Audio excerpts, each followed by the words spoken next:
Listen to me, motherfucker. I'm talking.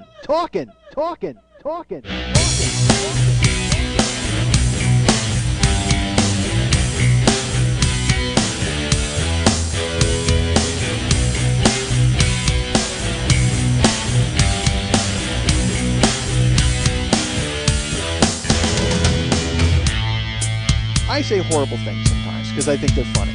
My podcast is a verbal mosh pit because it's just me pinwheeling around. You don't know where the fuck I'm going to wind up, and I generally have no idea when it's going to end or start. I'm responsible for this whole goddamn thing. I want a little respect from you people. Hey, what's happening? Mike Schmidt, 40-year-old boy podcast. And let me reiterate, folks, I am real. I am not fake. A lot of you out there, for some reason, not a lot, but some of you seem to think that I'm. I don't know if you know what? I don't know if you think I'm a phony or I'm fake. I think those are two different things, phony and fake. I'm not sure. Let's get into fakery. Let's talk about fakery for a second, folks. No, let's not. Let's not do that at all. Why would I say let's talk about it? You're not going to talk about anything. I'm going to talk about it, and you're going to sit there and listen. Already, this is weird. Folks, last week, I will tell you this. I was on the Mark Maron podcast, which was great, and I appreciate all of you people for listening and tuning in. Hey, welcome new people who decided to stick around and not write me a note telling me why you'd never listen. That was great. I don't understand that. I don't know. Listen, I'm a guy. I run on impulses. Okay, I am a fucking walking neuron, and I'm ready to react to any situation poorly, and I'm ready to react right away. So I get impulse. What I don't get is getting out because I also have remorse. All right, so because I will do something stupid like punch a mailman or something, and then all of a sudden at the end of it, then I go, fuck. Why did I punch a mailman? That's the dumbest thing I ever did.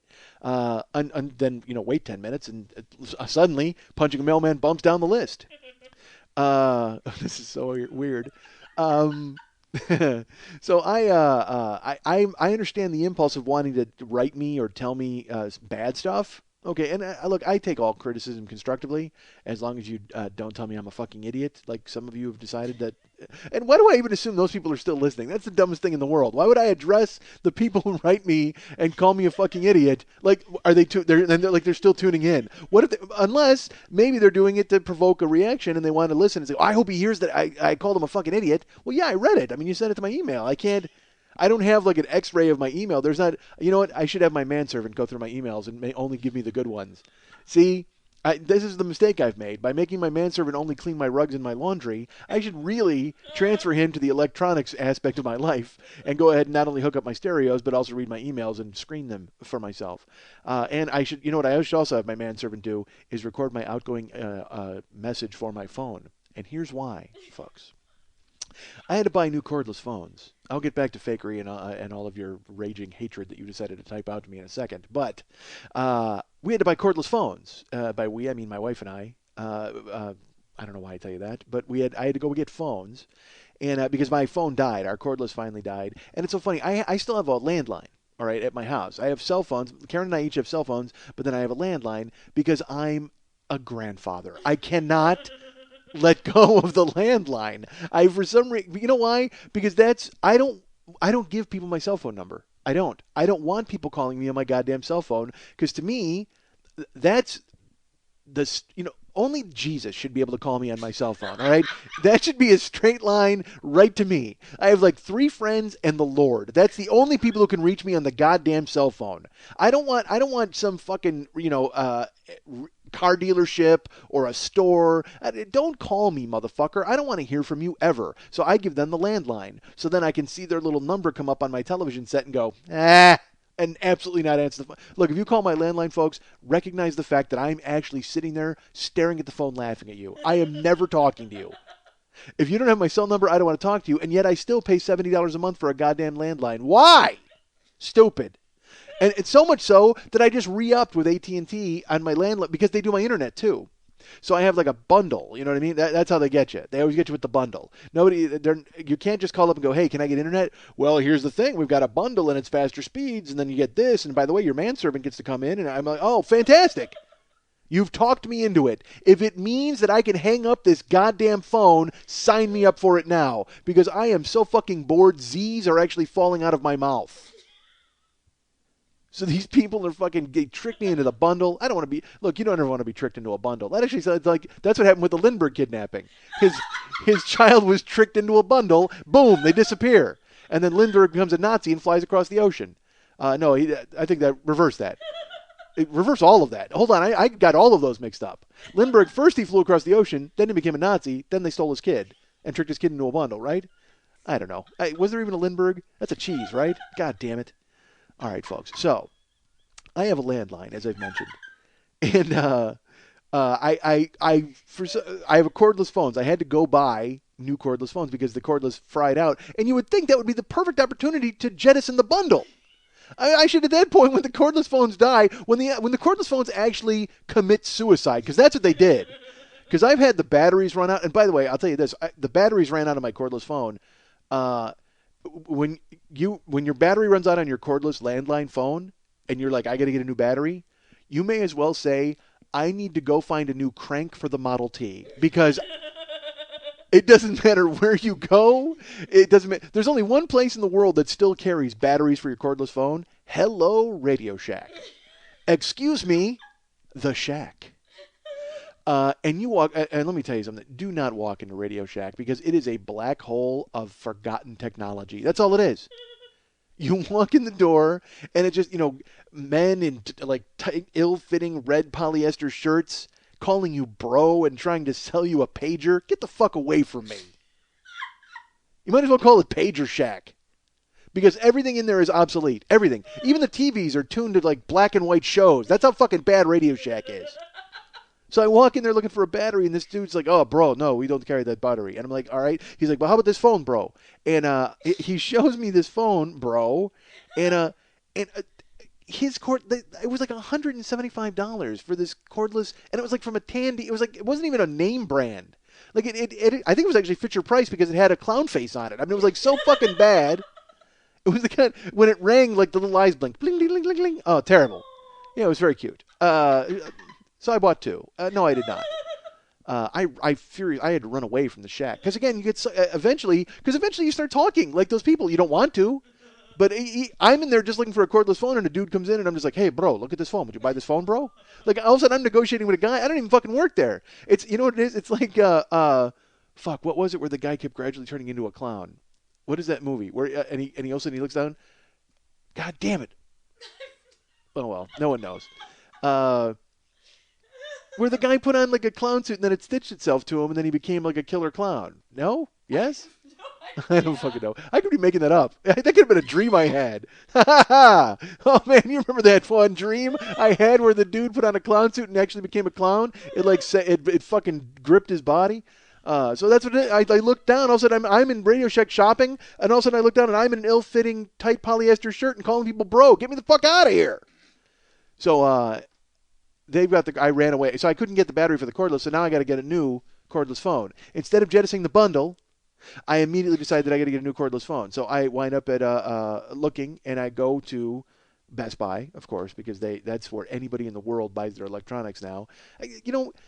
People always say you should support mom and pop shops and all that kind of stuff, and Walmart is putting people out of business, and I get that. But I'm sorry, I can't buy mom and pop radio stuff. I can't do it. That's like I said, that's Radio Shack. Radio Shack to me strikes me as like two brothers out of their garage selling you shit. You know what I mean? Or out of the trunk of their car, like a bunch of shit that fell off a truck. You know what I mean? Like and always like these weird name brands. It's like, oh, Brony, it's Sonyo.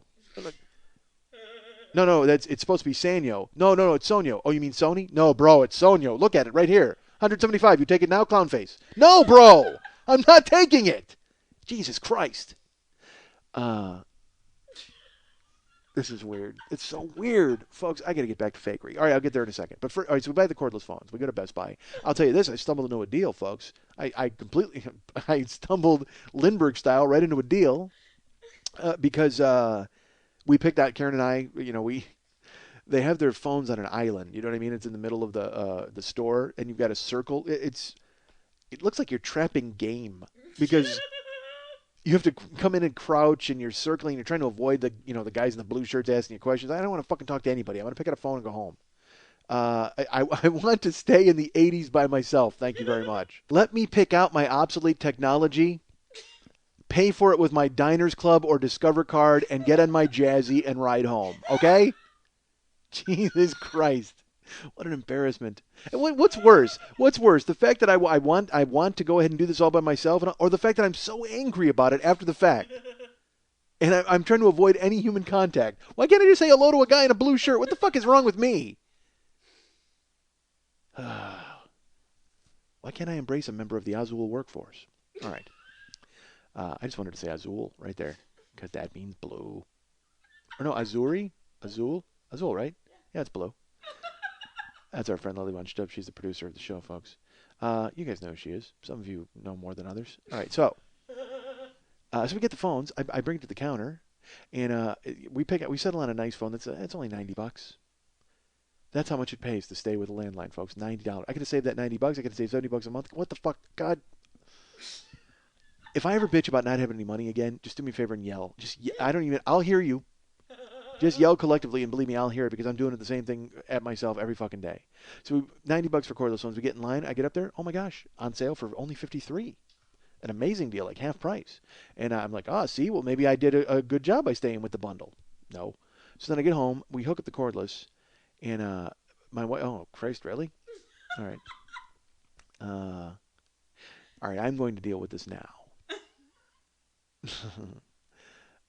We're trying an experiment today, my friend Lily and I, where I've told Lily not to make any noise. Basically, all right, I do this show, and my friend Lily Bunchtup is the producer, and she laughs a lot at this show. Some would say too much. I would disagree with that person, and by that person, I mean that collective hive mind of people who've decided to keep bringing it to my attention.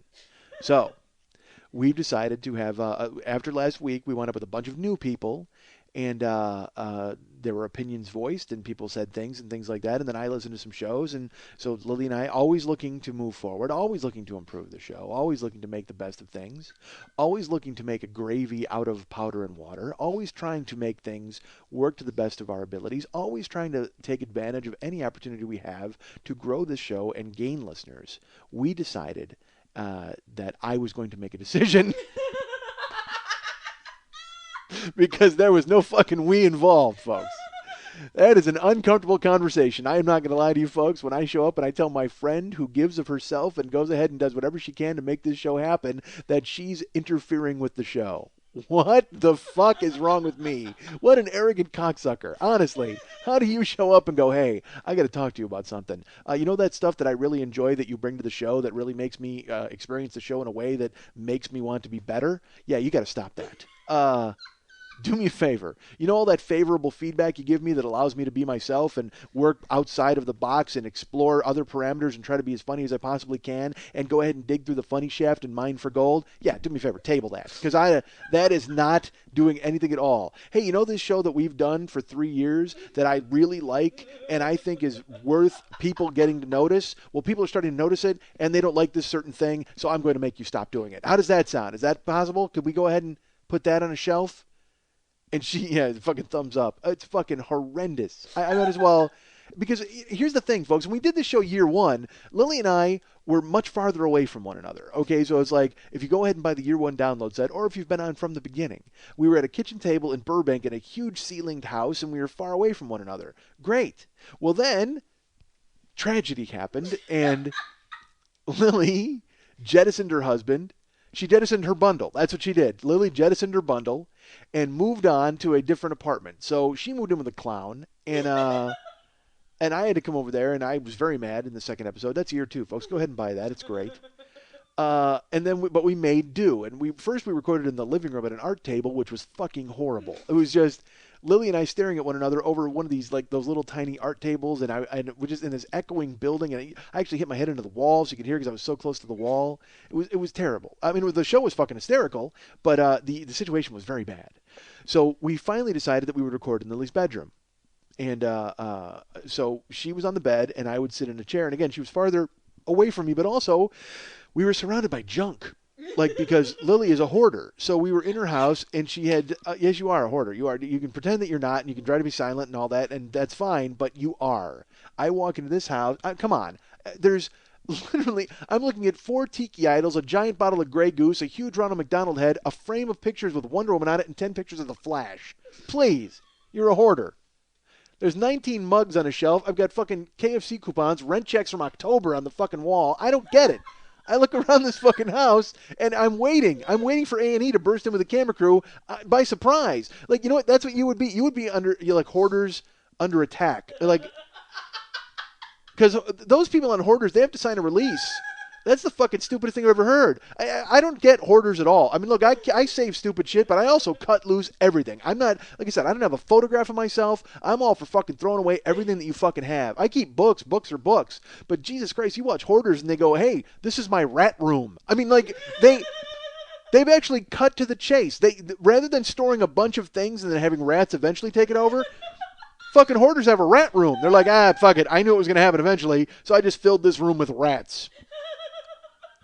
And that's what Lily's house is like. I mean, it's just like there's clothes hanging everywhere. There's a vacuum in the here. I don't. There's fucking a case of ramen noodles. You're a grown woman. You're not in fucking college. Throw away these ramen noodles. How funny that I choose to do this on the day I tell you not to talk. Ha ha ha! How great is that? God damn it, folks. I'm an ass. I'm a horrible person. Because I'm conflicted by it because it's like, you know, it has to be. I get, because there are people who write me with, and they're very nice about it, and they'll say, you know, it can be a distraction or whatever, and I get that, I understand it, but it helps me. It helps me be who I want to be. It helps me be funny, for Christ's sake. But then, what I don't understand is the people who sit down and fire off angry letters, like just, dude, you are aware it's a free podcast, right? I mean, you know, nobody fucking hogtied you and made you listen to the fucking thing. Although, quite frankly, I've listened back and some of the laugh shows. They actually do hogtie people and make them listen to it in Iraq. It's such torture. They actually they do it to elicit secrets. And look, George Bush and Dick Cheney said it was fine, which is I'm glad they were on board, and that's cool.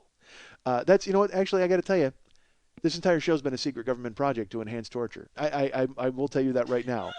Because people in Iraq in the fucking Abu Ghraib prison, they would waterboard them, and then they would actually take the hood off with the wet hood, and then they would play me talking and Lily laughing, and they would beg for the hood. Put the hood back on, bro. That's what they would do.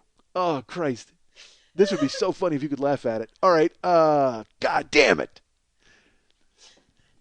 Put the hood back on, bro. I cannot listen to another story about him going to a car dealership. Holy God, that is a long episode.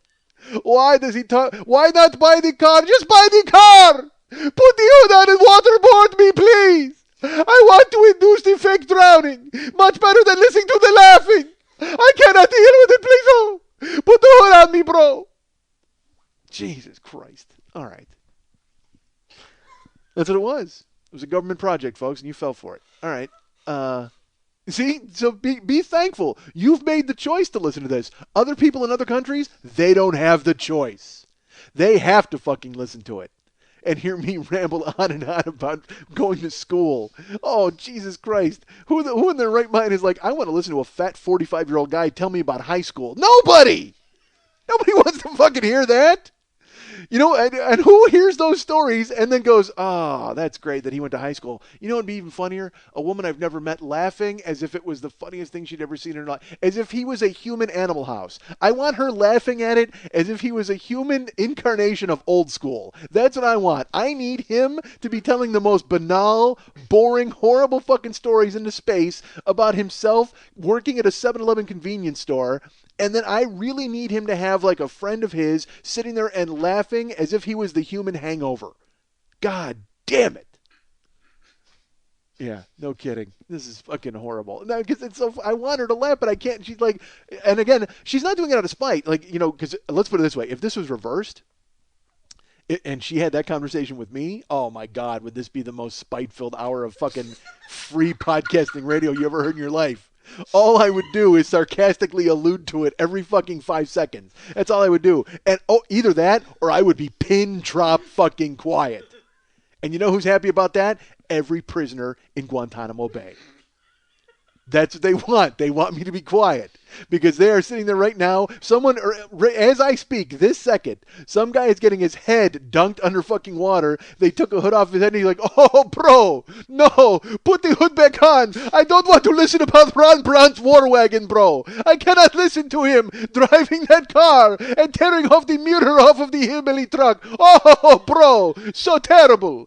Who is delivering newspapers and hits neighbor in chest with newspaper? Please, bro, you have to hook me up to electrical wires. Oh, where is Lindy England to put me on leash and drag me around? Because I do not want to hear story. Please, I cannot listen to story about strip club with cinnamon and whipped cream and how he got phone number, bro. I am not interested. Oh, that is so terrible. Please, if you do anything, please drive chopsticks into my ears. That is not the torture. The torture is having to listen to the longest story ever about Fat Man who wants to know why he is still Fat Man. Please, bro, you have to put hood back on and put my head underwater because I cannot listen to him again. Promise to make a blog about how he's going to lose weight.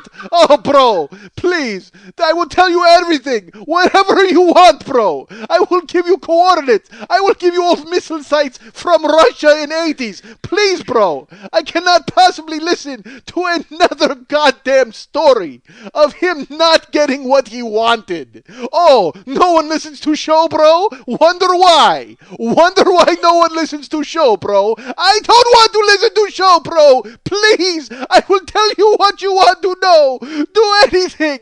I cannot possibly listen to one more story of him calling phone sex line. Bro, I am not interested in anything that happens in Fat Man's life. You must, bro. You must put chopsticks in ears, please.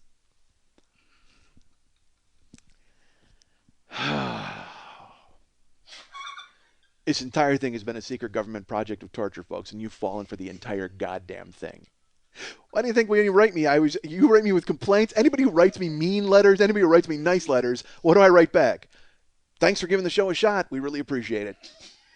Because all I'm trying to do is come in stealth style, baby, and fuck you up. That's all. That's it. This entire show is hog-tying you and forcing you to listen. Christ almighty. People write me and they think I'm fake. That makes me laugh. Some guy's like, I think you're a phony. Really? I think you think I care, first of all. Second of all, I cannot believe that you would write that. Who types it out? Look, I work on impulse, all right? I've shown up at a post office and almost punched a hole in a goddamn wall. I've done a bunch of crazy shit. But then, literally 5 seconds after it happens, I turn back into Bruce Banner and go, fuck, why did I do that? As I look around at my torn up pants and no shirt and people staring at me. But you guys apparently sit down and craft a very well-written note of wondering why I do what I do for free, and then you send it to me. And look, my feedback runs 95.5 in favor. And the people who like it and the new people who are around and digging it, fantastic. Thank you so much for hanging around and being on board. But the 5% who don't enjoy it, that's the thing I love about the internet is people loudly proclaim that they're leaving. I'm never listening to you again, slam! And then after that, are you happy? That's what I don't get, because I've done stupid shit like that in real life. All right, fuck the internet. I've done that stupid thing where I'm at a party or whatever, and I overreact to something, and I'm like, oh, I'm leaving. No, I'm leaving. And then, fuck that. I'm leaving. I'm getting out of here right now. And then I walk out into the hallway, wham, door slammed, and then you stand in the hallway, and you realize you're a dipshit. Because you know what happened? You made the party better. That's all you did. You went in the hallway to stand alone like a fucking misfit, drowning in your own fucking sorrows, bro. And behind the door you just slammed and loudly exited, still a party going on. So just the fact that you made this huge human sacrifice and you threw yourself on the funeral pyre and went, you know what, I'm leaving, and you bailed, doesn't mean the party ended. Just so you know that. Not only didn't the party end, it got better. Because they just spent the next hour going, can you fucking believe that guy? And look, I need to point out, I'm an idiot, all right? We all get that. So I obsess over nothing. This is, I had especially coming off Mark's show, and the show has been growing, and people have been coming on board, and people love it, and people are very cool to me, and they're very nice. But all it takes is one with me. Some of you who've been listening for a while will realize and you'll know that. And please do me a favor, tell the new people. That everybody, because I mean, I can be universally loved. I'm that guy. If people were carrying me on their fucking shoulders and hailing me as a genius, and everybody who met me handed me a $20 bill, the first guy that gave me a 10 would make me go, "What the fuck? Wait a minute, 10? Everybody else gave me a fucking 20. You're light, bro." You're light, bro. God, that made me laugh. You know who it didn't make laugh? Fucking Lily. God damn it!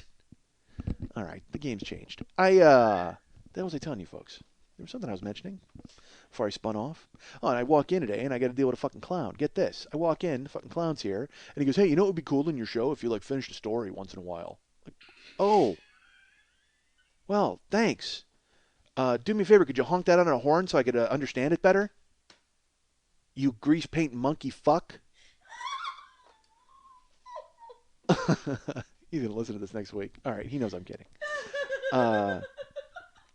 It's so bad. I wonder. I did this last week where I wondered why people like won't invite me to Thanksgiving, or why people think I'm a jerk or whatever. Look, folks, this is just a persona, bro. This is a persona that was cooked up by me and the Department of Defense to make sure that we could get secrets out of these traitors. You've fallen prey to it, and I'm glad some of you find most of it entertaining. But it also has its other uses, and so I want to make sure that you all know that this is a grand experiment. All right, so while we're ending hostilities in the Middle East, and while we're going ahead and doing what we can to make in-country safer for our boys, we still have to buy cordless phones. So we go to Best Buy, and I buy the phone. I get them on sale. We come home and hook them up. And by we, I mean me and the government. No, my wife. My wife, Karen, hooks them up. And look, I love my wife, Karen. We all know that, right? Everybody loves my wife, Karen, because she's a universally good person, despite the fact that she has decided that we have unlimited funds. All right, but besides that, and like I shouldn't even talk. It's so funny. I talk about my wife spending money, and then I buy $75 worth of donuts for the podcast-a-thon. What the fuck? Who the fuck am I to call anybody out for their goddamn spending habits? But then I sit down with Karen, and I'm like, listen, we both spend like assholes. I mean, we got to fucking watch it here. And then she gets pissed at me, and I'm like, dude, at least I recognize that I spend like an asshole. Just because you come home with fucking, 19 copies of Barrel of Monkeys because you liked it as a kid doesn't mean that you're any better than me. You walk into the fucking 99-cent store and you're like, oh my God, Pixie Sticks. I haven't seen those in forever. And then you buy $100 worth of them. Jesus God. Don't shell out money on all of your childhood memories at once. Get them piecemeal. So she gets the cordless phones, and I love my wife. And so I, as we all know, I love my wife and let her do anything. I let her do anything she wants, ever. Mainly because she's put up with me and she deserves it. Because she doesn't want to do anything bad. I mean, my wife, she does whatever she wants to do, but she picks small things. Like I said, she goes to the 99-cent store and buys a pinwheel or something stupid like that. And I'm like, and of course it doesn't matter. I grouch about it for fucking hours. What the fuck? Why would you buy this stupid thing? Hold on, I got to order 2 UFCs for $50 each. God damn it! I'm going to the poorhouse, bro. And that's not even a lie. Jesus Christ. Folks, I lose my insurance at the end of January. Do you understand what that's going to be like? How bad is this shit going to be when I can't even go to the doctor? You folks are going to have to be like my fucking outlet. I will have to do a special podcast every week just to talk about ailments and try to get fucking analysis from you folks and tell me what's wrong with me. Because we all know once I wandered at WebMD, forget about it. I'm dead. It's like, Jesus, I might have the mumps or I could be dead. I'm not sure what it says. Holy shit. I might have TB or I might have MS. Oh my God, I have a bad case of initials. I mean, I don't know what the fuck WebMD tells me. Horrible. So after fucking February 1st, it's going to be horrendous. Dude, and look, I've been lucky enough to where my wife has had a job that has covered me insurance-wise. And when I was acting, I also, back in the days when my agent knew I existed, I actually did commercials and qualified for SAG insurance. So you're like, this is insurance? This is great. And I've been in insurance for like 15 years. And now it's leaving, and I'm getting a taste of what it's like to not have fucking insurance because we've been on Cobra just for the rest of this year. I'm getting bills that I never even used. Before, it was like literally you signed a piece of paper and you paid $5 and everything was finished. I just got a bill in the mail for like $460, and then another bill for like $140. And they're just accumulating. They're piling up on my desk, and Karen, thankfully, because we're still on Cobra, what it is you get the bill and then you have to call Cobra and then they fix it. You know what I mean? They're like, oh no, that was sent by mistake or whatever. But February 1st, that shit ain't gonna happen. February 1st, I get to just be sick. That's it. And even more sick than usual. I just get to be a fucking, I'm going to be a walking petri dish. Because now literally, I would wake up in the night and go, oh man, my hair's messed up. I better go to the doctor. I mean, it's like, because if you got insurance, what the fuck? Who cares? I mean, I just go in there and I'm like, shit, I think I cracked a nail. Hold on, do I need hand surgery? What the fuck? Take a look at it, doc. Hey, Dr. Bahadori, go ahead and fix this. By the way, Dr. Bahadori, that sounds like one of the guys who was pissed off at me. He has to listen to me overseas. All right, so and dude, and this is gonna be all. My wife's a fucking cancer survivor, and I'm a fat dude who's already had his stomach shaped once into an interesting shape. Now I don't know what the fuck's gonna happen. And so February 1st, so my wife calls Cobra, and I go, do me a favor, call up and find out exactly what the insurance is gonna be after we get cut loose. And so she calls Cobra, and look, I love my wife. We all know I love my wife, right? I married myself. All right, I can't lie. I'm finding it out now. I married myself, and that's not good, folks. I need a yin to this yang. You can't have two yangs. Two yangs are gonna fuck everything up. Holy shit! If you saw the yin yang symbol and it was both sides were black, you'd be like, "Fuck, what's that? A circle?" No, it's supposed to be a yin yang single. Well, isn't it supposed to be like black and white? No, two blacks. That's how it is. Yang yang. That's what my wife and I are fucking double yang. God damn it! I don't get it. I don't fucking get it. I married my wife. I married myself. Balance me out. Go back to balancing me out. It was great when you balanced me out. Why are you sleeping forever? And stop. Stop being me. Jesus, don't be me. I'm enough me. I'm too much me. We don't need two of me. We don't need yang and yang. I need some yin in my goddamn house. But sure enough, man, my wife's spending money and just fucking, oh, Christ. So the insurance is, and not making phone calls. That's the thing. Is like, I told you, my whole philosophy on life is hide under the coats. That's it. Hide under the coats and hope all the problems go away. Instead of storming out of the party and slamming the door loudly, I go into the coat room and hide under the coats. So that I'm still at the party, and I'm not ruining anybody's party, and I'm still observing everybody's good time. That's what I like to do with my life. So I like to hide under the coats and hope everything goes away. Well, my wife, all of a sudden, I'm under the coats, folks. I'm hiding under the coats, and I turn to my right. There's my wife hiding under the coats with me. Stop hiding under the coats with me. You're supposed to be out there dealing with the real world while I'm under the coats. Oh, God damn it. It's terrible. We're both under the coats. Who's going to fix everything? This is awful. I don't know what's going to happen, folks. This is I'm not going to be able to even afford to do this free show for you. Literally, because it costs me, what is it, 12, 13 bucks a month for hosting? So it's 13 bucks a month, and I have to do file storage just to sell whatever I sell. Whatever. It's just, who cares? No one cares. You guys don't care. All I know is I'm under the coats, and there's my wife. Why? Get out of the shoo. That's what I say to my wife. Shoo. Get out from under the coats and live your life, so I can hide under the coats in peace. So Karen doesn't make a phone call. I ask her. I go, please call and find out how much it's going to be. She won't call it. My wife's been out of work since June, so.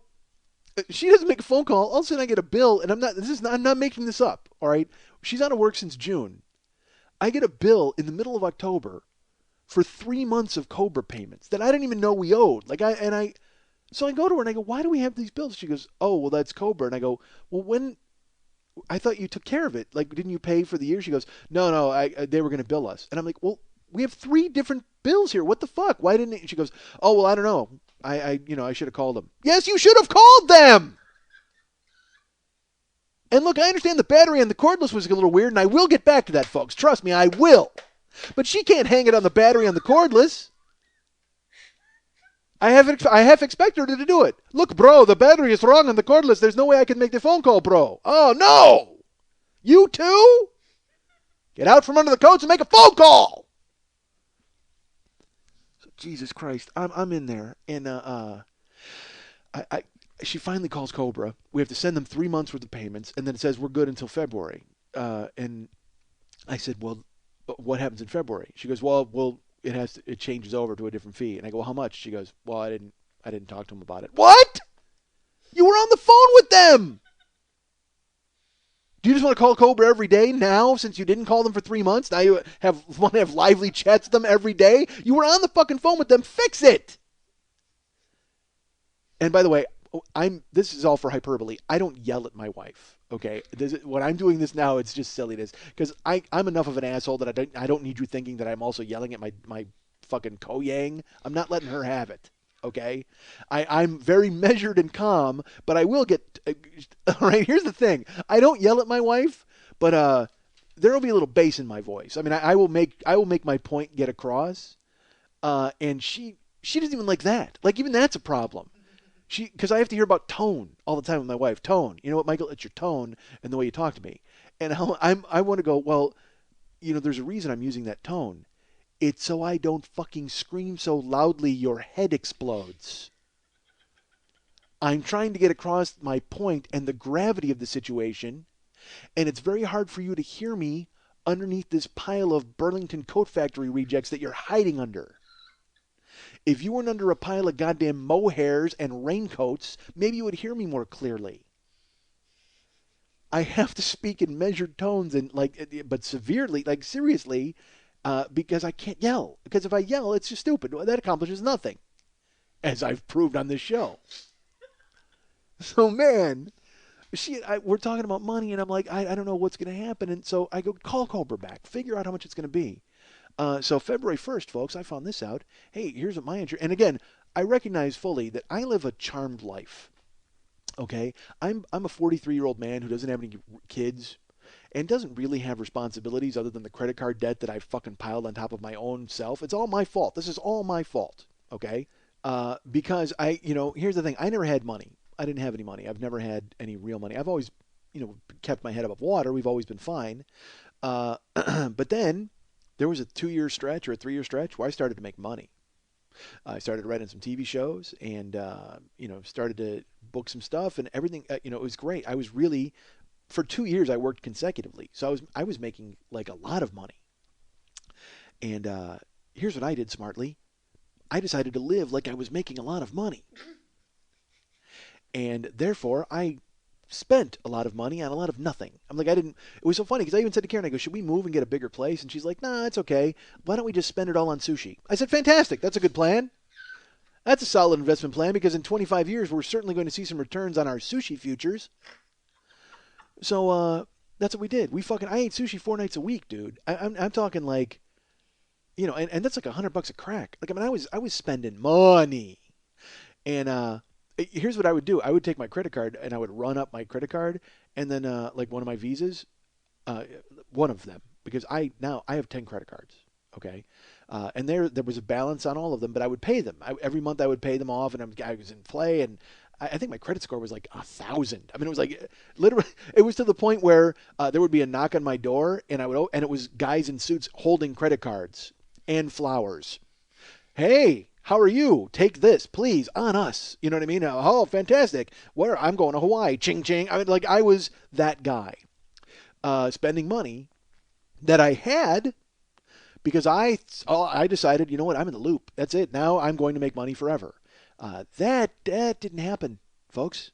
You don't make money forever. You do. You don't make as money as you did forever. I'm making some money now, enough to buy a sandwich. Unfortunately, I still have to pay for $50,000 worth of sandwiches I bought over the last 4 years. In addition to paying all of my regular bills and also paying for my car and everything else. Whatever. I've painted myself into a fucking corner with green paint, and I don't see myself getting the fuck out of it. So, the hell was I talking about? February 3. Calls Cobra. The wife calls Cobra. That was Lily Wenstrup, by the way. You'd never know she was here. Actually, she's not here. I have a mouse producing this week. A mouse with little headphones on. Just pointing his little mouse hand at me. Squeak, squeak. Go. The mouse didn't say go. If he said go, fuck, I'd give him a show. Put a mouse in a headset and have him say go. You tell me you don't subscribe to that show? Seriously, folks, look yourself in the mirror and say, if a mouse had a podcast and all he did was say squeak, squeak, go, that's fucking enough, right? You teach a mouse to say go, that's a goddamn show. Free or no show. Although I guarantee out there, first episode goes up, mouse goes squeak, squeak, go, gets downloaded by everybody, 5% of those people write a note and goes, fuck, I'm leaving this mouse show. Who the fuck do you think you are, mouse? I want to hear you say go, bro. Not for me. Slam. Enjoy your time in the hallway. Still a mouse party going on inside. Go. Squeak, squeak. All right, so I I have my wife call Cobra to get the rate of money. And folks, here's what the price of health is for me. And again, I recognize, again, fully recognize this is my fault. And I also recognize I have this charmed life because I had all this money and I thought I was great, but I don't have kids. I don't have any real responsibilities except for this fucking yoke of debt that I've hung around my own neck. It turns out it's going to be $1,200 a month for insurance for me, folks, in February. But it's divided. Like for Karen, it's 490, and for me, it's like 610 or I don't know. It's some we are seven. Who knows? But it comes out to like around $1,200. And that can't be done. I don't mean to be that guy, but that can't be done. Uh, and I don't understand fucking doctors anyway. Karen needs a root canal. All right, she had a root canal. The dentist who didn't wear underwear. You guys remember that dentist? Linen pant fucking cock outline dentist. And I found out now why the dentist never wore underwear because he can't afford it because he's been sued by so many patients by botching so many fucking root canals. Because my wife apparently has been in pain since this happened. She had to go in, she had the root canal by him, and then she actually had to go in twice for adjustments because stuff was happening. Bottom line is she just finally stops going to him, so I figure everything's fine because, again, what am I going to do? Look at her mouth? I get no fucking idea. Jesus Christ. Look, I wear underpants. I don't know anything about dentistry. So she goes to our new dentist. Goddamn, that was funny. Holy shit, was that funny. I wear underpants. I don't know anything about dentistry. That might be the name of the show, folks. All right, so I have to be sure exactly what I said, though. Hold on, I got to figure it out. Hold on, I got to get the mouse with the headset. Oh my God, the Sharpie's too big for him to handle. All right, so I I find out my wife tells me as we go to our new dentist, who's an amazing dentist. I enjoy our new dentist. As we all know, I have a history with this new dentist because I made the chair go all the way up to the ceiling, and then I was bleeding all over their office. Folks, look, if you've been on board, you understand what I'm talking about. But if you're new, then you're not going to know what I'm talking about. But I used to have a dentist who didn't wear underwear. Who cared? How would I even know? Just buy, do me a favor. Buy year one and year two, and you'll catch up. You'll understand what's happening. And you'll also hear the progression of laughter in this show and find out why I had to make a fucking scolding speech today. All right, so my wife apparently has been in pain for 2 years, like in her jaw. Like, I didn't realize this, that under her teeth, she has pain. So she goes to this new dentist, and the dentist shows her like X-rays, and it's all fucked up. Like under her teeth, there's like a divot, and they go, man, they botched this fucking root canal, so you need a new root canal. So my wife's like, all right. So she gets referred to a new, like my dentist doesn't do it, so she's got to go to a different guy or whatever, an oral surgeon. And this oral surgeon, my wife has seen them once before, and this oral surgeon may also be a fly fisherman because he was very, very skilled at the bait and switch with my wife. Because he dangled some dentistry on a hook and my wife bit, and then, the price is not what we thought it was. Because my wife went and she thought it was going to be like $200. They quoted her $200.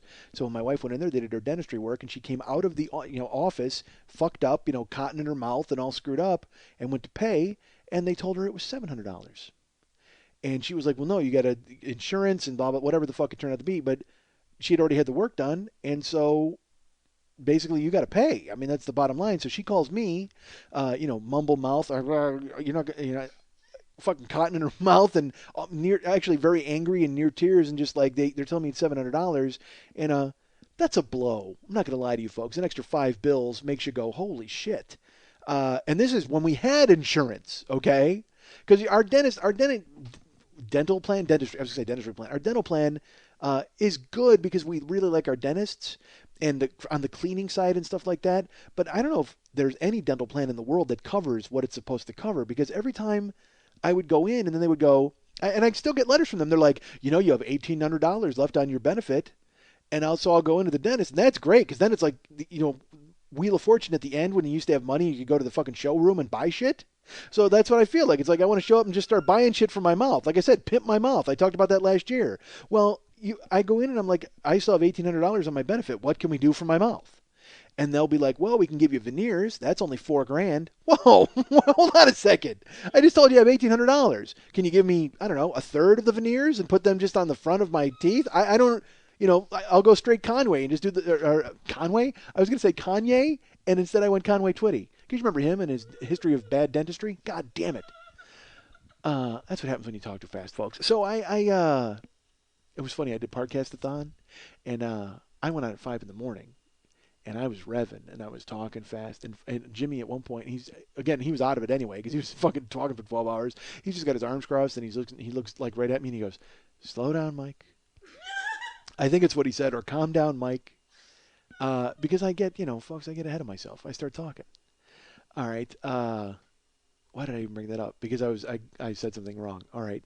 So I never understand it. Like we have this huge benefit they always say, but then everything costs $1 million more than what you have. It's always more. That's the bottom line. No matter what you have, whatever you want is always going to cost more. Apparently, dentistry is a metaphor for life. So, so my wife gets referred to this dentist again for the root canal, and she knows the game. Like she understands the bait and switch. So she calls them up, and she goes, "I want to know how much this is going to be, this procedure," because they told her it was going to be $500. And she's like, "I need to know exactly out the door how much this is," and winds up talking to them for 20 minutes in circles. I can hear them. "Well, you need to come in, and we need to do this. We need," and she's like, "No, you know what I need done. You've got my chart. I've been in there. You go look right now. I'll wait. Look at the extra. Well, no, you really need to come in and talk to the doctor because again, if you come in, it's an appointment for $110, whatever the fuck they get." So she's like, "No, tell me on the phone, or I'm not. I won't come in. And I don't know why my wife is playing. She's holding her own mouth hostage, which is the weirdest thing I've ever heard. Literally, my wife's got a gun to her own mouth. Oh, you know what? If you guys don't fucking tell me, I'll shoot. Who gets hurt in that situation? You're going to storm out of your own mouth party. That's what you're going to do, and that's still going to rage on without you." So, but and it worked. She held her own mouth hostage, and then the woman came through and told her that it was going to be $1,400 for her procedure. And again, her benefits exhausted. My wife. I mean, she's all of her dental money has been used on her very delicate features. So she's got nothing. So we got to pay that. I mean, that's what we would have to pay. So Karen tells me that, and I said, "Well, you need it done, right? Because your mouth hurts." I mean, I'm of the mind that when you need something, you do it. You just got to do it. I mean, it's like, unfortunately, that's just the way it is. But I said to her, and I said, "Look, I grew up poor. I'm very used to being poor. Okay. I can't tell you the amount of times we would have to negotiate with a bill person on the phone. Even at the age of like 11, I would be on the phone with ComEd, Commonwealth Edison in Chicago, negotiating when to pay my electric bill, saying, "Oh, I sent it." I was very well versed in lying to bill people from a very young age. Because once my dad left, it was just my mom, and we were latchkey kids, and so the house was our own little fiefdom anyway. My mom's off at work, so whoever called, we got to talk to them, and then my mom actually would choose to pay the cable bill, and then we would have to kite the electric bill, or you'd kite it 2 months and then catch up. We were constantly playing catch up. So I explained to Karen, I go, "This is what you need to do with this dentist. You need to go in there. You cannot talk to them on the phone. You need to actually physically be in the office so they can see your face. And you need to go and say, 'Look, I need this root canal. This is a health issue. I've been out of work since June. I'm not coming in and asking for any charity. I'm not trying to throw myself on the mercy of the fucking dentist. What I will tell you is I was initially quoted $500. I will pay you $500 now, and then I will pay the rest in payments over the next 3 months. Can we do that?'" Uh, but I said to her, I go in and do it because they are first and foremost healers. And when you go in and you tell them this, they will either tell you yes or no. I'm not saying that they're going to immediately fall at your feet and go yes, but it makes it real for them if you go in and you tell them your situation. I said, if you call them on the phone, it is so easy for them to just go, "Nah," and hang up because they don't know who you are. They don't know a fucking thing about you. And it's also easy for you because you calling them lets you take no for an answer. If you're in their office talking to them, they have to deal with you as a person. Uh, Look, I recognize this isn't funny, but this is what happened. So I said, you need to go in there and tell them because it's like $1,500. Tell them you give them $500 now. We owe $1,000, and if we got to give them $250 a month for the next 4 months, we'll do it. And if they give you any fuffery or I was going to say foo for all or humbuggery. Look, it's Christmas, folks. If they give you any bumhuggery, humbuggery, if they give you any of this nonsense, um, just look at them and go, look, I'm. Would you rather get the $1,500 or would you rather get nothing? I mean, because I can chew on the left side of my head for the rest of my fucking life. And if it comes to that, you play that card. But the whole point is to be in there talking to the dentist because you know what? As much as we think doctors and they might be controlled by insurance and they might be puppets of that industry, they still did get into it because they wanted to help people to a certain extent. Okay? So I'm a firm believer that if you lay it on the line and you tell them what's up, then you've got a good chance of getting through to them. And fuck, like I said, they're still getting their $1,500. We're not going anywhere. We'll square it away, whatever they want. So Karen's like, okay, sounds like a good plan. So I come home this morning from Graveyardville, and I had to bang out. I had to finish a writing assignment, so I'm up at the desk, and Karen wakes up at like 10. And she's like, "Why didn't you wake me up?" I said, "Because you went to bed at 2. Why would I? How am I going to wake? What? Literally, what am I going to do? Wake you up so then you get up and talk to me? I want some peace. All right, I'm going to be truly honest with you. Why didn't I wake you up? It's because, oh my God, it's quiet. That's why I didn't wake you up." So she gets up, she makes her coffee, and I'm banging out my treatment that I got to write. And she takes the phone. I hear her, makes a phone call, calls the dentist. And I'm staring at the computer screen, and I don't even want to listen at that point. I want to put on earbuds because I don't I will because look, all right, I'll admit my selfishness here. Part of me telling her to go in and talk to the dentist in the office was so that I didn't have to be fucking involved at all. I'm a selfish guy, folks, and I don't. If she would have said to me, like, if I had advanced that idea, and if she would have said, "Will you come to the dentist with me?" I would have absolutely gone because I would have almost dared them to tell me that they didn't want to help my wife. Okay, but the fact that I was telling her to go was because I didn't want to hear it. All right, I don't want to. I fully recognize that this might be effective in talking to the dentist and getting it squared away, but I also recognize it's a tap dance that could blow up in your fucking face. And if you get told no, you're like, oh no, this is horrible. I just played the hey I'm poor card and got it fucking ripped up in my goddamn face, and now I'm going home to chew on the left side of my head for the rest of my goddamn life. Holy shit, this doctor's a dick. So I didn't want anything to do with it. All right, so I'll be honest with you. It was a strategy, but I was also because I had enough of it as a child. All right, I'm not going to lie. I had enough negotiating to save me the rest of my life. And I'm to that point now. Like if I go somewhere and they're like, "Hey, it's an extra $40," I will pay the $40 just to get them out of my fucking hair. And yes, I recognize this is why I'm $50,000 in debt because I am just buying people's silence left and fucking right, bro. Just hey, you know what? Will $10 shut you the fuck up? Because I am happy to fucking hand it to you. Because you know what? I got a 10 here that a guy handed me when everybody was handing me 20s, and I don't even fucking want it. I might as well have ripped it up and thrown it in his goddamn face, like my wife just got hit in the face with a torn up poor card. Holy shit! Take this 10 and get the fuck away from me. I want nothing to do with you. And if $10 buys me some peace and fucking quiet, so be it. Take this Alexander Hamilton and hit the fucking road. So that's who I am, folks, a little bit. So I tell Karen to go into their office so I don't have to fucking listen to it. I don't need to see her be Oliver.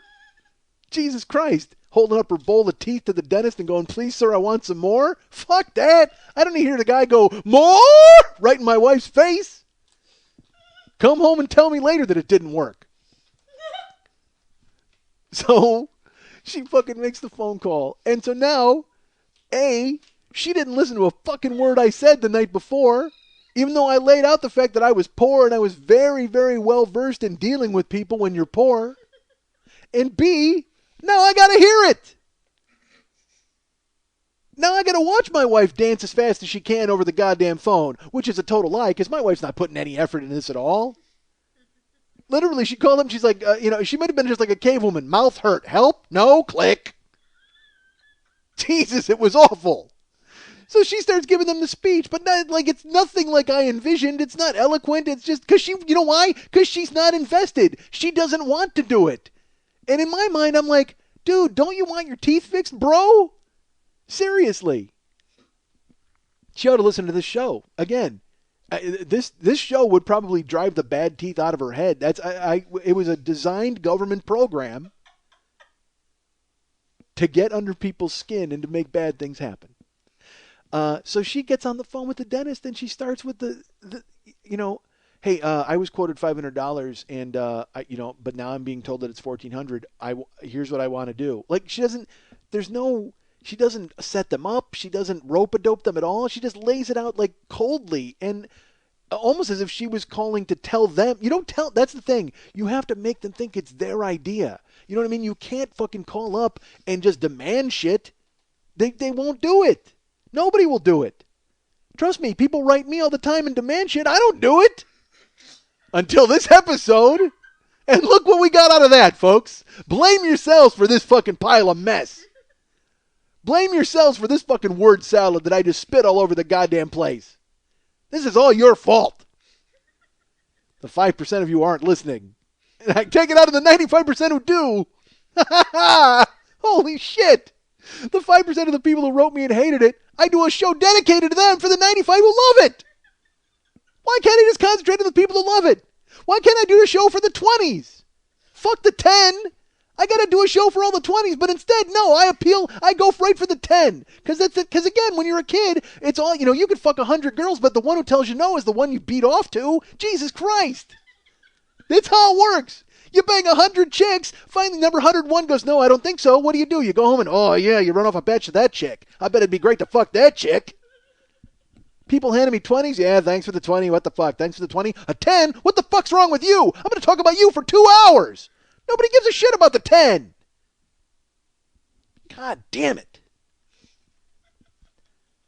So guess what happened? Unbelievably, the dentist refuses to help my wife. Shock! What a surprise! Hit her like a pie in the face. Never saw it coming. I told you the night before. Go to his house. Go to his dentist's house. Kick in his dentist's door with a fucking shawl over your head like you're from the 20s and beg for teeth work. No, you use the modern trappings of a telephone, bro. Today was the day for the battery to die. But instead we got our new cordless, our brand new shiny cordless that talks to us. Yeah, that's right. I bought a talking phone. I don't know why.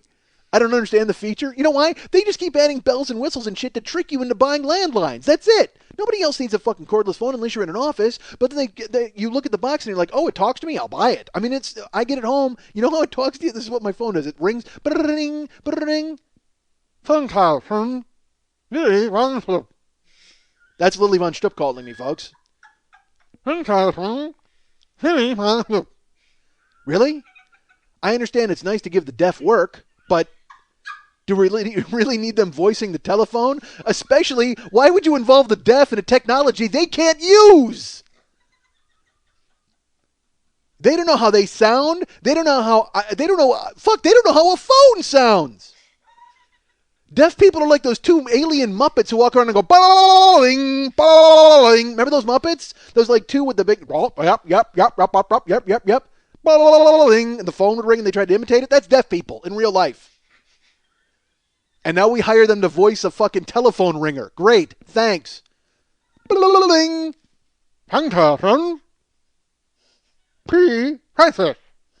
Pat Francis called me? Thanks, deaf person who lives in my goddamn cordless phone that I didn't need to buy.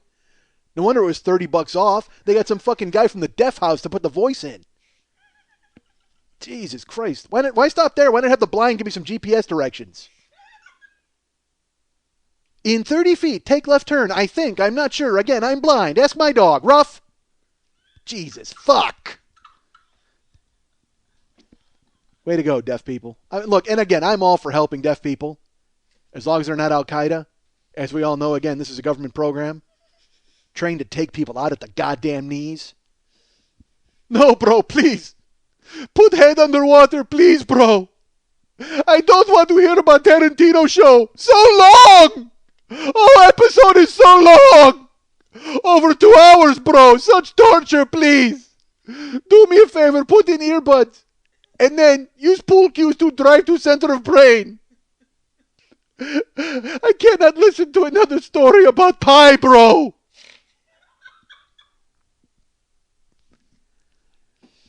So I got this talking cordless phone at my fucking house.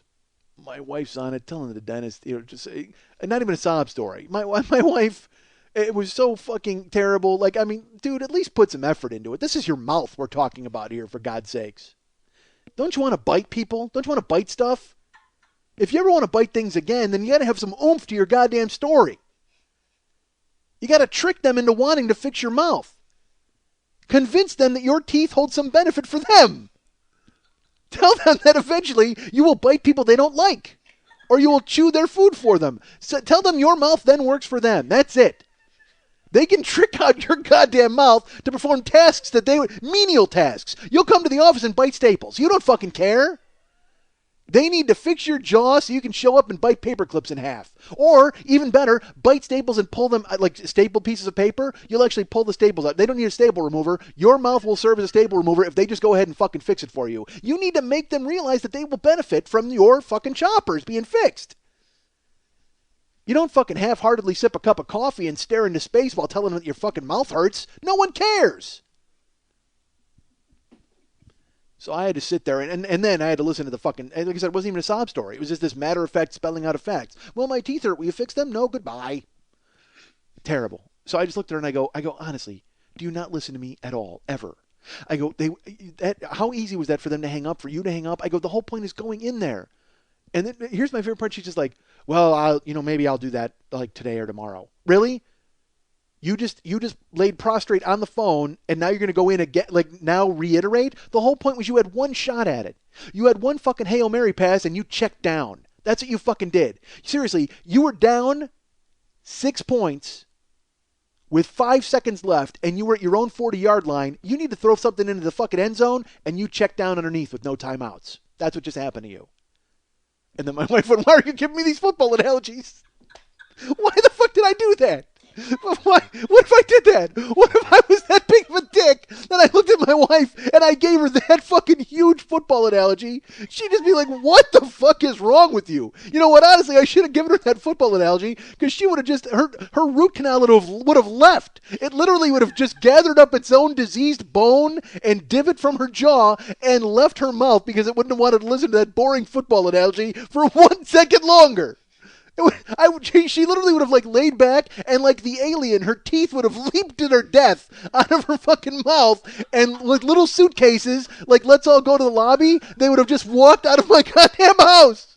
Her fucking teeth would have leaped out of her mouth onto the counter. Do. We're packing and fucking leaving because this asshole just dropped the worst football analogy in the world on his wife. We don't even want to chew food for her for the rest of our lives. Our only job as teeth is to chew food, and we're fucking washing our teeth hands of it and leaving this woman, and she should leave this guy because we can't believe that he went with the check down Hail Mary 40-yard line analogy, and so we are bailing. Fuck this guy and fuck his wife. Let's all go to the lobby and leave this guy alone. Holy shit. They walked out in a conga line of teeth out of the house, and my poor wife was left toothless.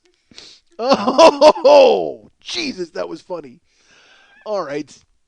So we buy the cordless phones. I'm going to have to stop because I've been spitting and I'm covered in snot. I look like Rocky in the 14th round. My entire face is just glistening. Horrible.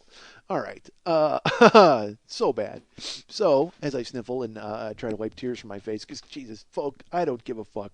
You know what? That 5% can storm out into the fucking hallway because they are missing a serious fucking party in here. We get the cordless phones to my house. And aside from the deaf person who lives in them, they're pretty nice. They're black and shiny. And my wife is like, well, we got to leave the message on there. The outgoing message. And I'm like, well, I go, honestly, I'm over that. You know what I mean? And also, I don't put my voice on the outgoing phone because apparently I think my voice is too valuable to be used on an outgoing phone line. I don't understand why, but I've actually made that decision that I am now finished with leaving outgoing messages. I'll tell you what, I will leave a hell of an incoming message. Holy shit, if you've got a voicemail or a machine and you want me to call it, I will talk for 4 minutes. However, When it comes to my phones, I do not want my voice to be the outgoing message whatsoever because I feel it's a waste of my time. That's how much I think of myself, folks. I don't even want to take the time to put my voice on the fucking machine. And also, here's how other highfalutin and stupid I am. I actually feel that that's my wife's time to shine. How pathetic is that? I actually feel like that's my wife's time to shine and she can go ahead and leave the outgoing message. Go ahead, honey. Yeah, you do that. I talk all the time. You go ahead and leave a message on that phone and let people hear your beautiful voice. You need to be heard, honey. As her teeth stomp out of the room. I've always left it to her. I actually would have her do my cell phone, except for she's never around when I have to leave my outgoing like message, because I'm always in the middle of the night is when I'm panicked and I go, I got to change my message. Why? Stupid. So my wife, so I let her. She always leaves the outgoing message, and I could actually do it for you. My wife always leaves the same message. It's weird. Like I can hear her key changes even. You know what I mean? Like I know what she's going to say. Please leave a message. Like I know my wife's lilt. I know all of it. So we get the cordless phone. She sets it all up. We're in the car 3 days ago, I think, and she's monkeying with her cell phone, and then she holds it up. She puts it on speaker and she holds it up, and I hear Will Ferrell from Elf. She's playing him on her cell phone because my wife loves Christmas, loves Elf. Oh my God, loves the movie Elf, loves Buddy the Elf, loves everything about it. Can't get enough of it. So it's the part where he's going, I'm singing, and it's coming out of her cell phone, and she's like smiling, and I'm like, oh, that's cute. I don't know if she got like a drop or like it's an app. I don't know what it was. I go, what do you got, an Elf app or something? And she's like, no. She goes, that's our phone. I said, what do you mean? She goes, that's our phone message. And I go, well, that's your phone on your cell phone? And I'm driving. And she goes, no, that's our outgoing message on our home phone. And I said, what? She says, yeah, it's Christmas. So that's our outgoing message on our home phone. And she plays it again. I'm singing. Like it's whatever Buddy the Elf says in that time frame. And I said, you know you're 40 years old, right? I mean, you are aware of that. And she starts laughing. She goes, oh, Michael. I said, no, seriously, I'm being honest. You can't leave a movie quote as your outgoing message once you hit 30. I mean, it's over. You're done. Look, I had my time in the day. I would have Eddie Van Halen on my answering machine. I had Public Enemy on my answering machine for weeks. And it was a big deal. My brother Lenny and I used to live with a woman named Mary. She was our roommate. She would let us leave the message. We left stories about where Mary was, like these long, like we made it like an adventure serial, like you would hear on the radio. The adventures of Mike and Lenny as they search for Mary and leave a message, and again, because I was 20, and we would actually get people calling, and they would complain like when we didn't update it. They'd be like, "Oh my God, what's the next thing?" Because those were the people who cared to leave that. The other 1,000 people who hung up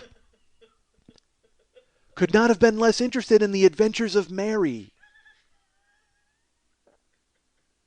And the thing is, back then it was a big deal because there were no such thing as cell phones. So that's the only way people could get a hold of you was on your home phone, and they had to sit through the adventures of Mary to tell you that your glasses were ready to pick up. Okay?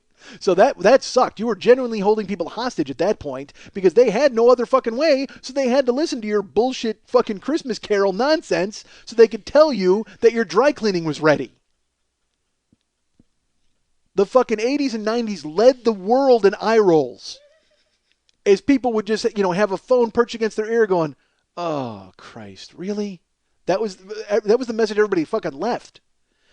So back then it was fine. But I don't know. So now with all the cell phones and shit, the only people calling my landline are like survey takers and those kind of people.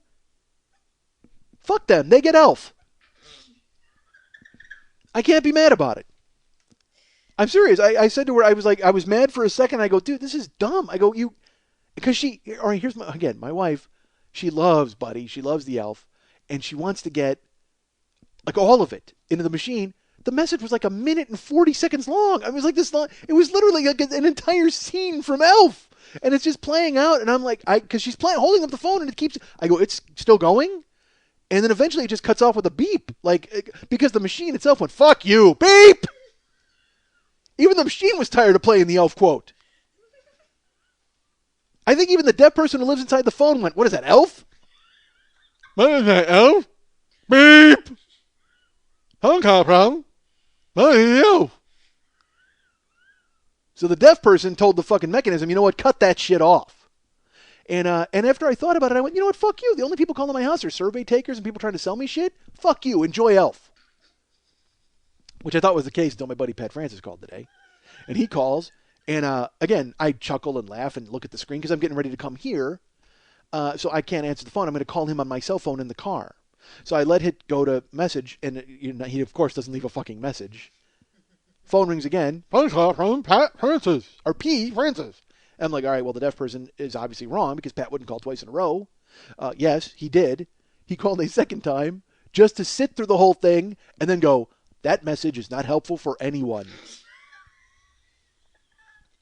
I don't know what you're trying to accomplish. I don't know who that is for. But I just called and I heard it and hung up in the middle of it and checked my cell phone to make sure I had the right number and then redialed your home number only to be hit with that. You need to get rid of it." Click. Like that was the message. I mean, it was good for him.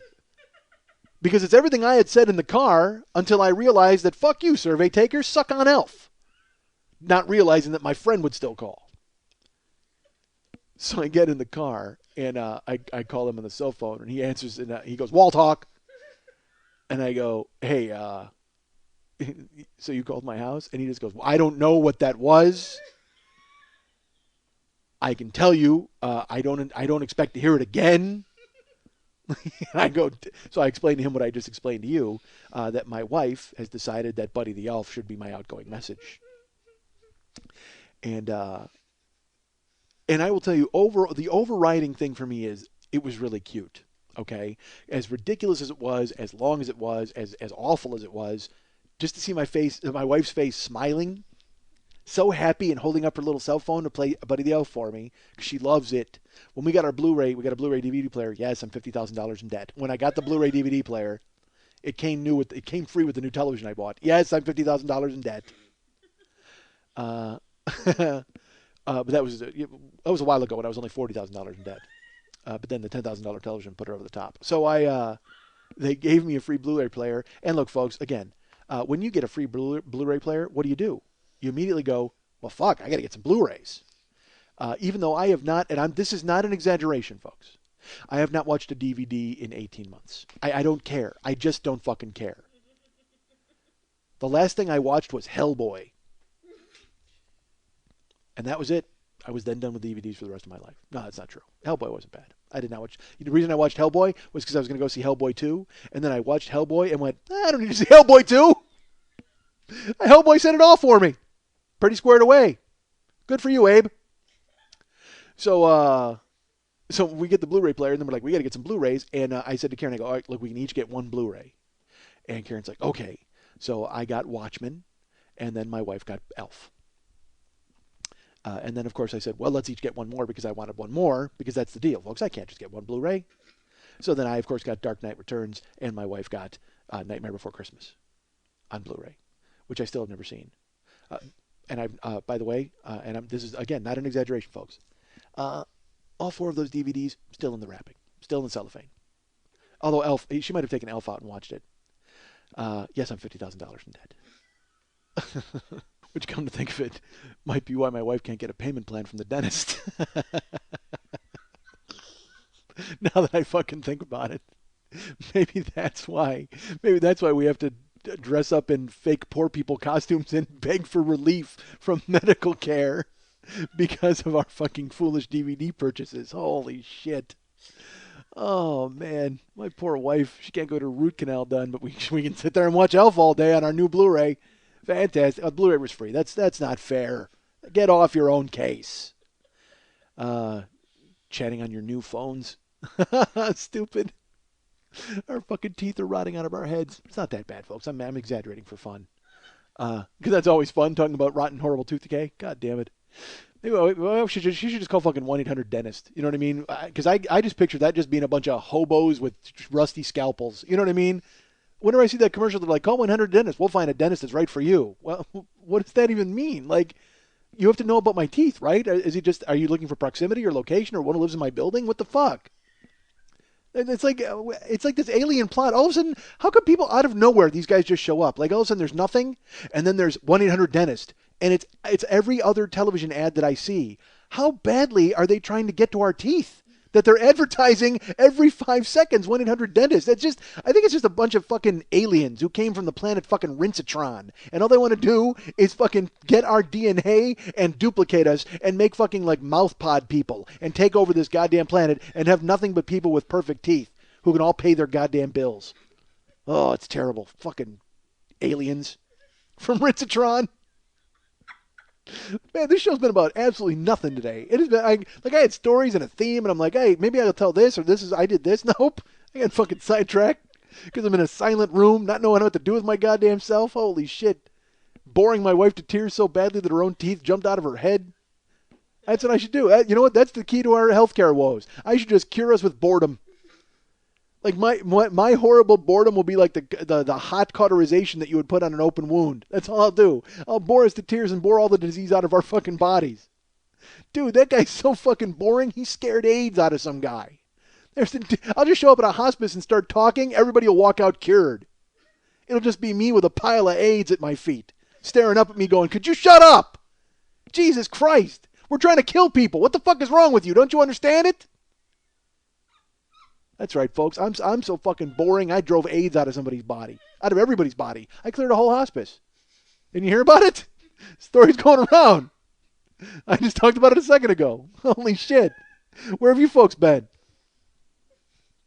Oh, Jesus. I don't get it. I don't get the internet. I don't get people writing me. I don't get all. I now, you know what? Here's what I did this past week. You know what I wound up getting obsessed with, unfortunately, which I shouldn't be? Omegle. And believe me, it is a danger. No one should ever go near it. But here's the thing. All right, I am not fully committed with Omegle. You shrug. You don't know what Omegle is? Omegle is a chatting website, but it's a video chat website. Okay? So here's the thing. All right, let's put it this way. For most people, it's a video chat website. For me, it's a, hey, look at that website. Because I don't chat with anybody. I don't turn on my camera. So the thing is, there's two pictures. One is you, and you can see what you look like, and then you can see what the other person looks like. And let me ask this generation something, and I address you as a whole. Is unemployment the reason that you have all of this time to sit around and jerk off in front of your cameras? Honestly, I want to know. I am telling you, I go to Omegle. And again, I'm only there. I have no pretense. I'm not going to chat with anybody. What the fuck am I going to do? Again, I'm so bored I scared AIDS out of a guy. If I start fucking sending messages over the computer, like chatting with someone on the computer, my boredom will infect their computer with a virus, or actually it'll clear all viruses. To who am I kidding? Again, my boredom is so powerful it clears all viruses. I should market myself like that.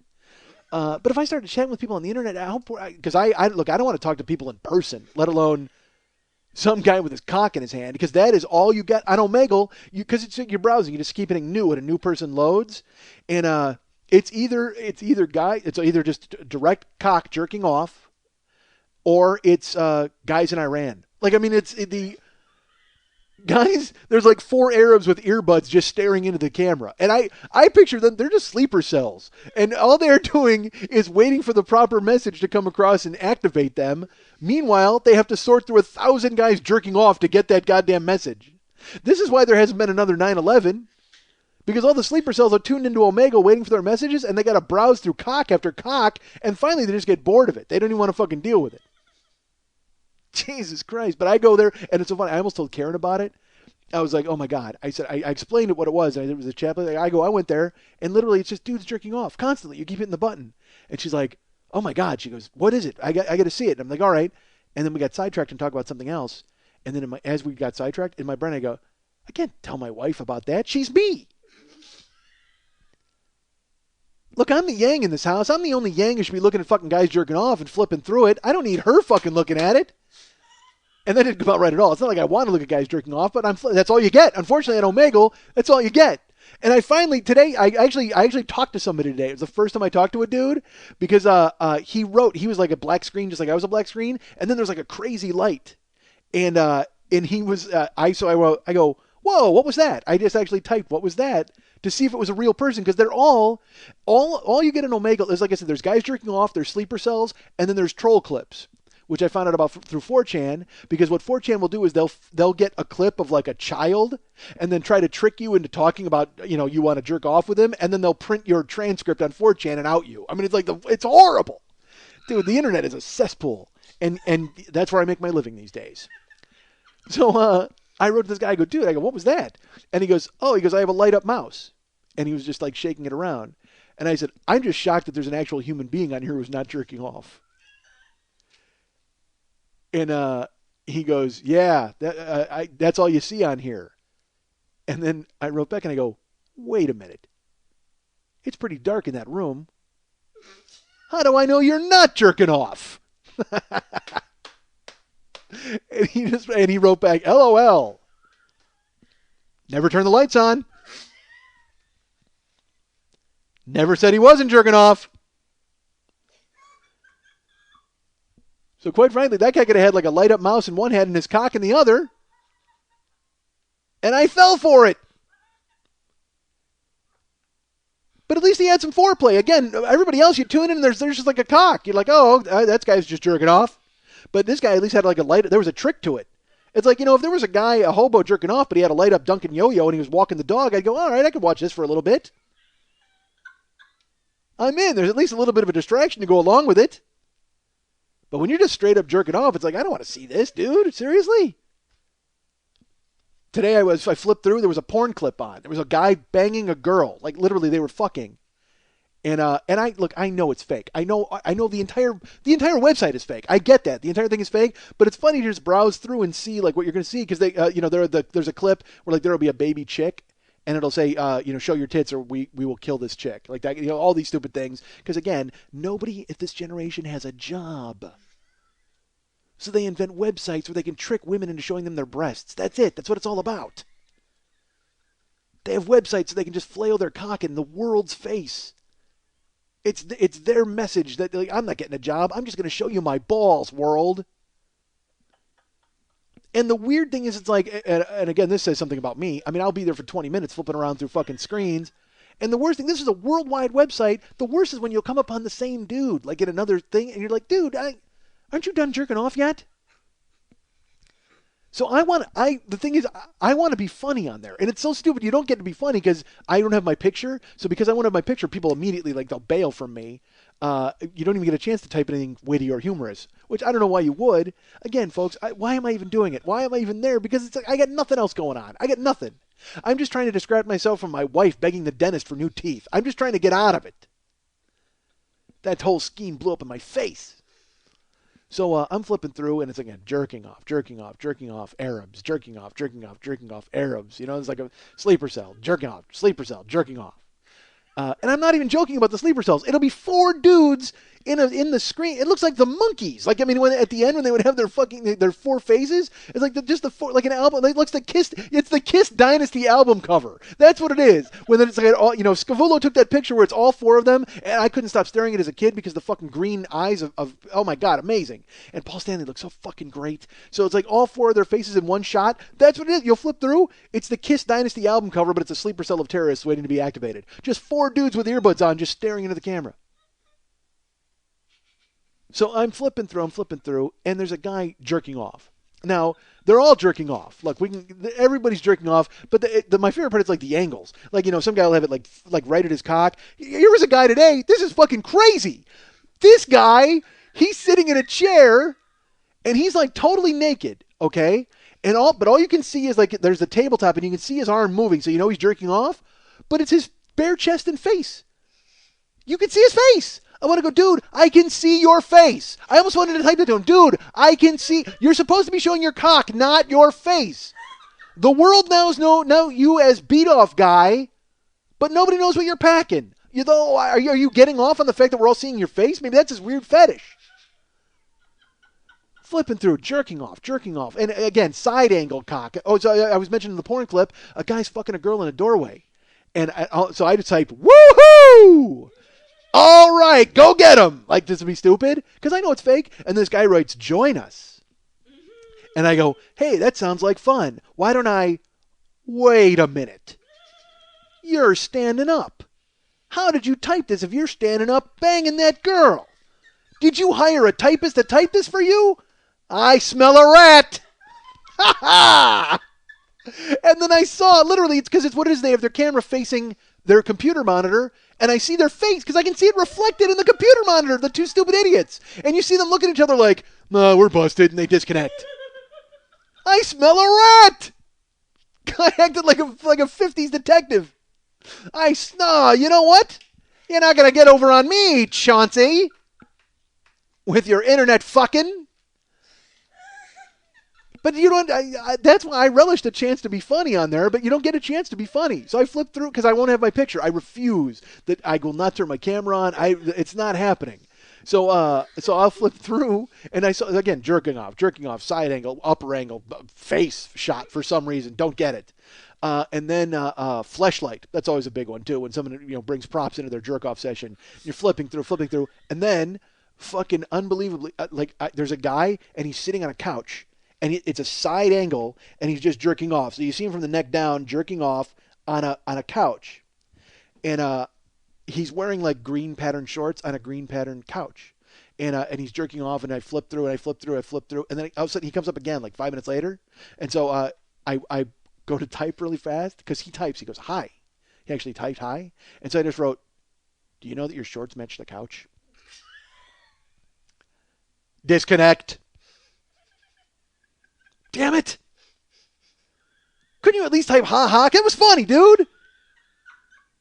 Just because you're in Baltimore jerking off for the world to look at you can recognize my humor, can't you? I'm funny and boring at the same time. I'll make you laugh and cure your AIDS, all in one sentence.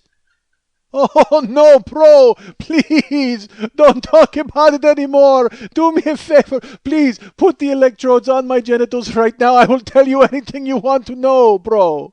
I cannot hear him talk about AIDS anymore. I don't want to hear about the possum. The possum, its story is so long.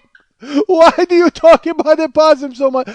He tells his story about how his wife left. I don't blame her, bro. I would leave two of you would let me. Please, do me a favor. Just drive a chopsticks into my ears and pour the water on my face.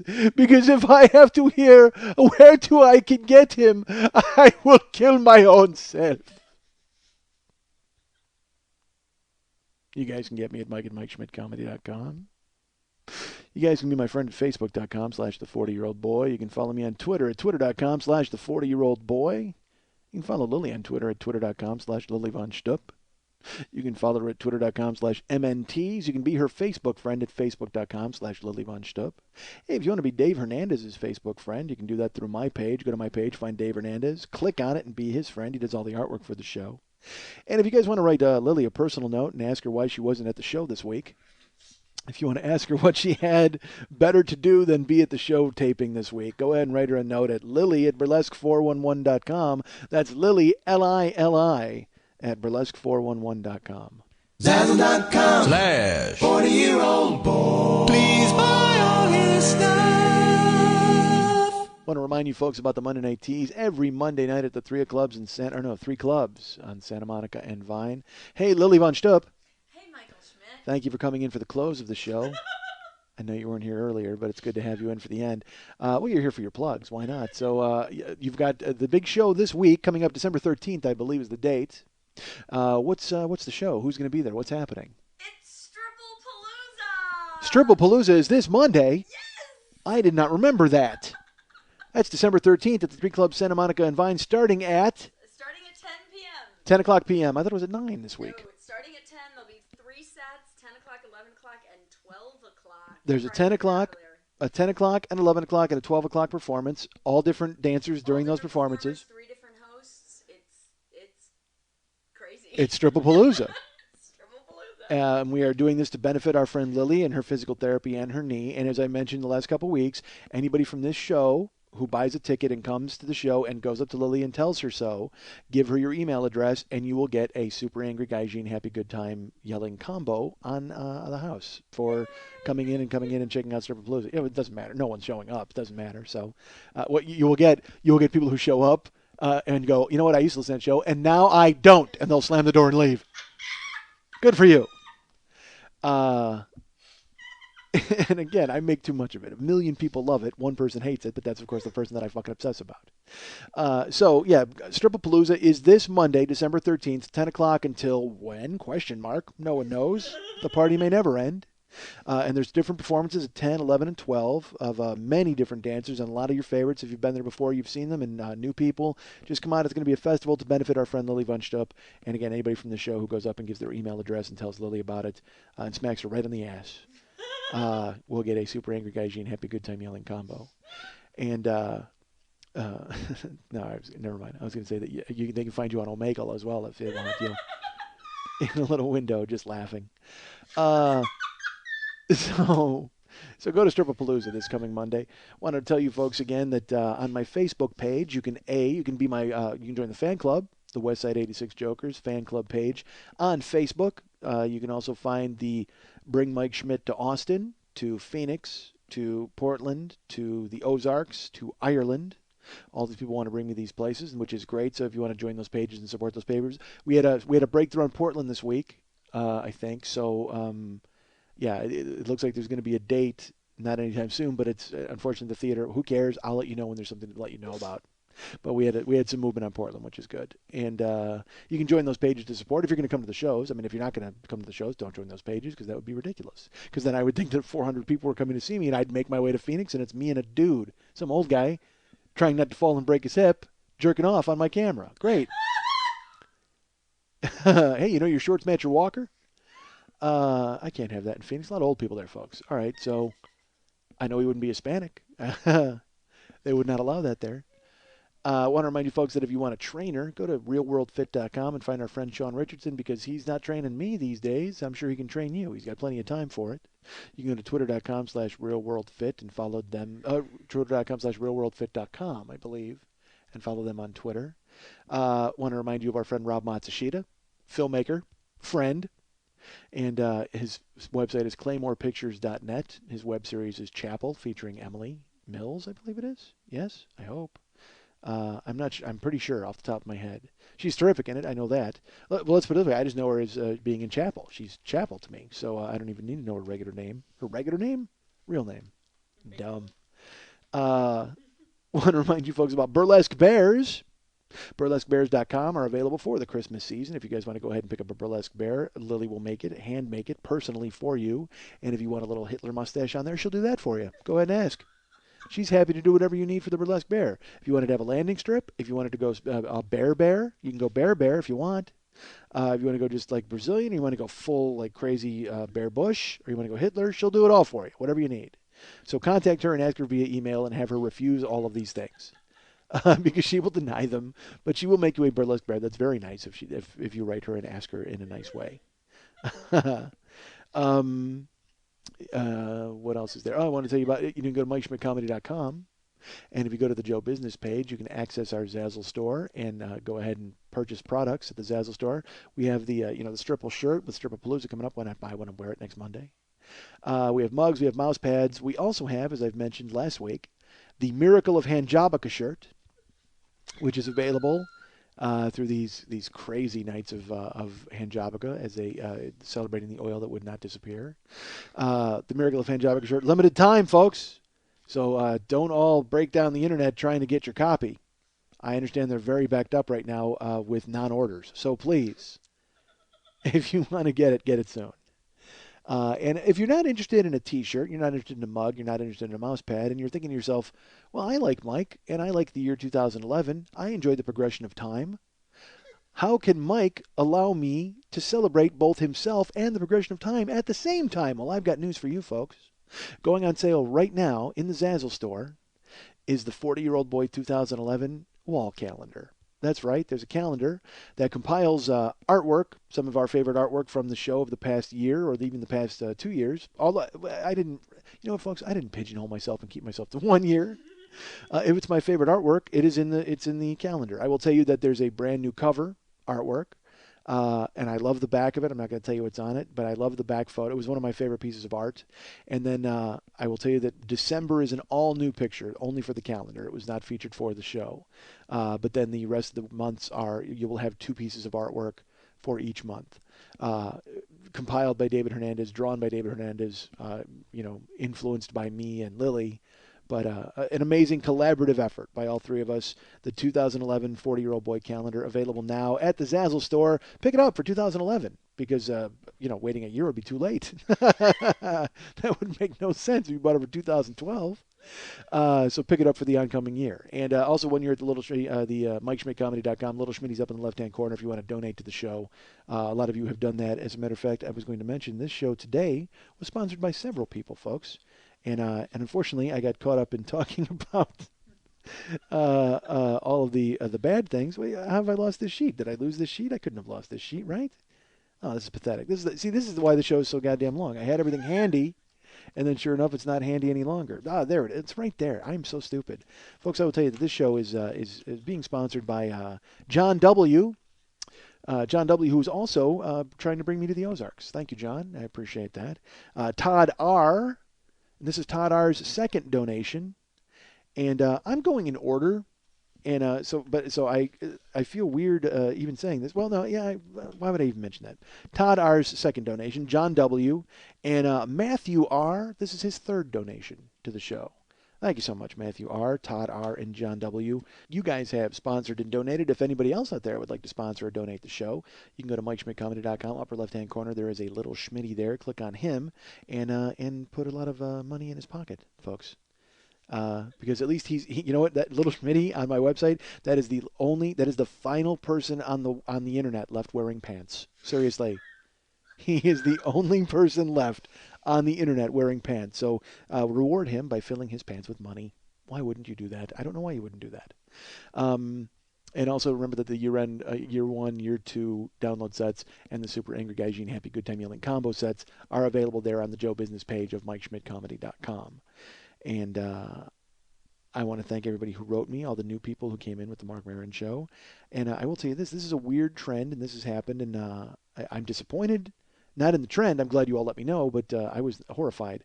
I had no less than 25 people write me in the last few days telling me, oh my God, did you see this? This is horrible. Not good for you. And a link. Now, why would I click that link? I mean, if these people warn me that it is bad news for me, why would I ever click the link? But I do. But what else am I going to do? Look at guys jerk off? Of course I'm going to click the link. I'm on the internet. So I clicked the link, and apparently in Minnesota, it was a story in the Minnesota Star Tribune about Michael Schmidt in Minnesota. Thankfully, as they do with most people who commit heinous crimes, they've given his middle name. So he's Michael Frederick Schmidt. Not Michael Glenn. 42, my age, same name. Raped a baby. Not even like, why couldn't you be a counterfeiter or something? I mean, how bad is that going to fuck up my Google searches at this point? People listen to the Mark Maron interview go, well, I got to find that guy on the web. Michael Schmidt, Google. Oh, and Google finally is just going to institute like a question. It's going to be, oh, did you mean the hilarious podcaster or the baby raper? Which one did you... Because we're really going to need you to discern. I'm sure there may be some overlap there. I'm not sure if there's any overlap really, but you'd have to ask either one of them. Because quite frankly, I can tell you on my end, no overlap. Okay? I am hilarious podcaster. I am 100% hilarious podcaster. 0% baby raper. Never crossed my mind, folks.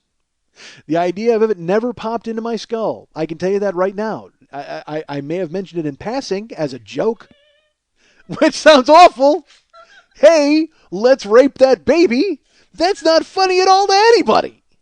Why would I mention it in passing at all, even in humor?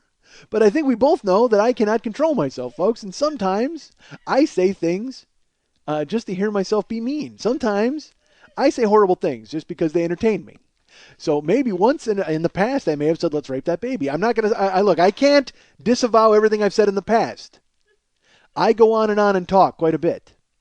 And if you want an example of that, folks, go to this week's Return to Sender podcast, Junk Mail of the Mind, featuring Michael M. Michaels and Sandra D. Sanchez, because I did an interview with them this week, and I think I might still be talking. I feel so bad for the two of them. They were very nice. They called me from Canada. I can't imagine the size of the bill. It's going to be, 10,000 loonies, or whatever the fuck they spend up there. I don't know what the fuck their coin is called. But they're going to, whatever it is, I know on one side it's got a hockey puck, the other side has got a moose. And you know what, quite frankly, I think hockey pucks are currency in that fucking country. I don't even think they have coins like the size of coins. They have quarters and dimes and nickels, but they're all hockey puck size, thick vulcanized rubber, and they trade it for flour and maple syrup. Whatever the fuck. Actually, no, they don't. They don't have to pay for maple syrup. It runs in the rivers up there. That whole fucking, it's like a Wonka country. Canada is just a big fucking Wonka country. There's no water anywhere to be seen. They have to steal it from America. They have like a tunnel under with the pipes and they actually shower in syrup up in that goddamn country. All their lakes and rivers and anything it's just fucking filled with maple syrup. But the Return to Sender Junk Mail of the Mind podcast, they decided to interview me, which seemed probably fun in theory, until they turned me loose and started having me talk. They'd ask me one question, I'd talk for 8 minutes and pontificate. Oh my God, you could practically hear me, making a tent pole out of my fingers. I'm trying to be all fucking smart. Horrible. I hated it. Because they were great. They were very nice to me and wonderful, and it was nice of them to involve me. So go this week to the Return to Sender Junk Mail of the Mind podcast and listen to me talk. But again, I will tell you, I can't disavow what I've said in the past. On their show, I may have talked about raping a baby on their show. I have no idea. I may have talked about it, but again, 0% overlap. Now, on the other side, I can't speak for Michael Frederick Schmidt. There may be some overlap there because we know for sure he's 100% baby raper. Maybe he has a hilarious podcast we have not listened to just yet. It wouldn't surprise me. Everybody else in the fucking world has gone ahead and put together a podcast. Why wouldn't Baby Raper out of fucking Minnesota?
Why do I spit out this random bullshit that nobody fucking cares about? I am peddling obscenity.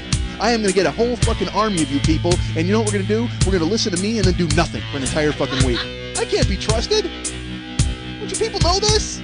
It was like the Back to the Future of suck. I don't want to have a boner in somebody else's pants. I need to shoot up heroin and jog. Hey, ass fuck, are you listening to anything that I'm saying to you? Fuck, somebody's got to shut that old guy up. And I'm like, fuck you! I'm not a potato! I'm a goddamn cantaloupe!